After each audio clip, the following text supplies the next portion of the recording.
Hi, my name is Dr. Peter Weiss-Penzias, researcher at the University of California, Santa Cruz in the United States. I recently discovered that coastal fog contains elevated levels of a neurotoxin called methylmercury. Now I want to know if the food grown in this foggy area also contains methylmercury. We know that this region of California is one of the bread baskets of the world, with many human foods produced. Could those foods contain elevated levels of mercury?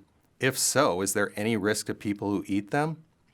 If we find there is a risk to people from mercury and fog, this research may persuade environmental policymakers to enact laws that would prohibit the release of mercury into the atmosphere and preserve the health of people and wildlife.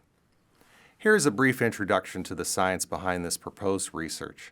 It starts with the fact that mercury is released into the atmosphere from human activities, including coal burning.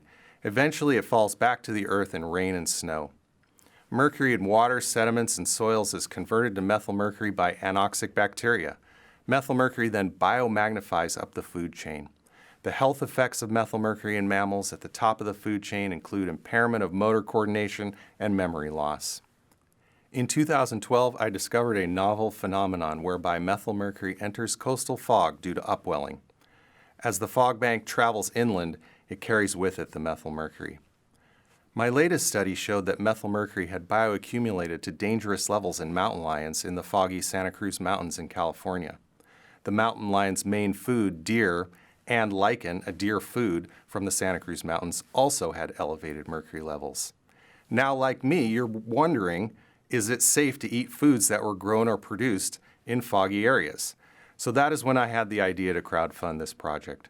I want to be able to tell people that it is safe to eat these foods. To do the research, samples of food crops and animal products will be brought back to the lab and tested for mercury.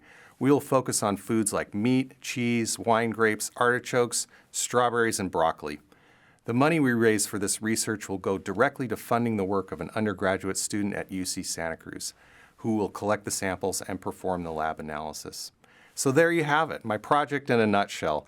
I hope you have been inspired to act after watching this video and you'll donate to our project. I really appreciate your support. Thank you.